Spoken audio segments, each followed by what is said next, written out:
नमस्कार दोस्तों, राधे राधे। स्वागत है आपका मेरे इस चैनल माँ धन गंगा में। आज हम महालक्ष्मी व्रत की कथा सुनेंगे। एक गांव में एक गरीब ब्राह्मण रहा करता था। वह हर दिन विधि विधान से भगवान विष्णु की आराधना किया करता था। एक दिन उसकी भक्ति से प्रसन्न होकर भगवान विष्णु ने उसे दर्शन दिए और ब्राह्मण से एक वरदान मांगने के लिए कहा। तब ब्राह्मण ने उसके घर में लक्ष्मी माँ का निवास होने की इच्छा जाहिर की। तब भगवान विष्णु ने ब्राह्मण को लक्ष्मी प्राप्ति के मार्ग बताए। भगवान विष्णु ने कहा, मंदिर के सामने एक स्त्री आती है और वह वहां पर आकर उपले थापती है। तुम उसे अपने घर आने का आमंत्रण देना, वह महालक्ष्मी है। भगवान विष्णु ने ब्राह्मण से कहा, जब माँ लक्ष्मी स्वयं तुम्हारे घर पधारेंगी तो घर धन धान्य से भर जाएगा। यह कहकर भगवान विष्णु अंतर ध्यान हो गए। अगले दिन ब्राह्मण सुबह सुबह ही मंदिर के पास बैठ गया। लक्ष्मी माँ उपले थापने के लिए आई तो ब्राह्मण ने उसे अपने घर आने का निवेदन दिया। ब्राह्मण की बात सुनकर माता लक्ष्मी समझ गई कि यह विष्णु जी के कहने पर ही यहाँ पर आया है। लक्ष्मी ने ब्राह्मण से कहा, मैं तुम्हारे साथ चलूंगी, लेकिन तुम्हें पहले महालक्ष्मी व्रत करना होगा। 16 दिन तक व्रत करने और 16 दिन चंद्रमा को अर्घ्य देने से तुम्हारी मनोकामनाएं पूरी हो जाएंगी। ब्राह्मण ने माँ लक्ष्मी के कहे अनुसार व्रत किया और माँ लक्ष्मी को उत्तर दिशा की ओर मुख करके पुकारा। इसके बाद माँ लक्ष्मी ने अपना वचन पूरा किया। माना जाता है कि तभी से महालक्ष्मी व्रत की परंपरा शुरू हो गई। महालक्ष्मी व्रत की दूसरी कथा। एक बार महालक्ष्मी का त्यौहार आया। हस्तिनापुर में गांधारी के नगर में सभी स्त्रियों ने पूजा का निमंत्रण दिया, परंतु कुंती को किसी ने नहीं बुलाया। गांधारी के 100 पुत्रों ने बहुत सी मिट्टी लाकर एक हाथी बनाया और उसे खूब सजाकर महल के बीचों बीच स्थापित किया। सभी स्त्रियां पूजा के थाल लेकर गांधारी के महल में जाने लगी।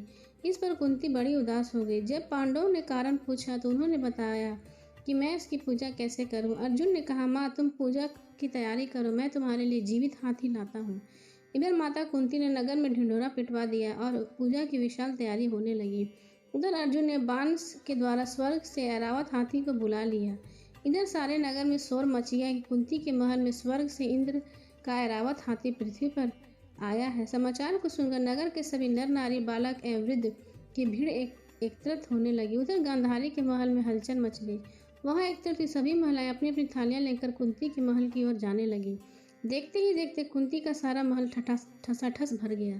माता कुंती ने ऐरावत को खड़ा करने हेतु अनेक रंगों के चौक पर पुरवाकर नवीन रेशमी वस्त्र बिछवा दिए। नगरवासी स्वागत की तैयारी में फूल माला अबीर गुलाल केसर हाथी में लिए प्रतिबद्ध खड़े रहे। जब स्वर्ग से ऐरावत हाथी पृथ्वी पर उतरने लगा तो उसके आभूषणों की ध्वनि गूंजने लगी। ऐरावत के दर्शन होते ही जय जयकार किनारे लगने लगे। सायंकाल के समय इंद्र का भेजा वह हाथी ऐरावत माता कुंती के भवन के चौक में उतर आया। तब सब नर नारी ने पुष्प माला अबीर गुलाल केसर आदि सुगंधित पदार्थ चढ़ाकर उसका स्वागत किया। राज्य पुरोहित द्वारा ऐरावत पर महालक्ष्मी जी की मूर्ति स्थापित करके वेद मंत्रोच्चारण द्वारा पूजन किया गया। नगरवासियों ने भी महालक्ष्मी का पूजन किया। फिर अनेक प्रकार के पकवान लेकर ऐरावत को खिलाए गए और यमुना का जल पिलाया गया। राज्य पुरोहित द्वारा स्वस्ति वाचक करके महिलाओं द्वारा महालक्ष्मी का पूजन कराया गया। 16 गांठों वाला डोरा लक्ष्मी जी को चढ़ाकर अपने अपने हाथों में बांध लिया। ब्राह्मणों को भोजन कराया। दक्षिणा के रूप में स्वर्ण आभूषण वस्त्र आदि दिए गए। तत्पश्चात महिलाओं ने मिलकर मधुर संगीत की लहरियां साथ के भजन कीर्तन और संपूर्ण रात्रि महालक्ष्मी व्रत का जागरण किया। दूसरे दिन प्रातः राज पुरोहित जी के द्वारा वेद मंत्रोच्चारण के साथ जलाशय में महालक्ष्मी जी की मूर्ति का विसर्जन किया और ऐरावत हाथी को सम्मान विदा कर इंद्रलोक भेज दिया गया। इस तरह से महालक्ष्मी जी की पूजा संपूर्ण हुई। बोलो महालक्ष्मी की जय।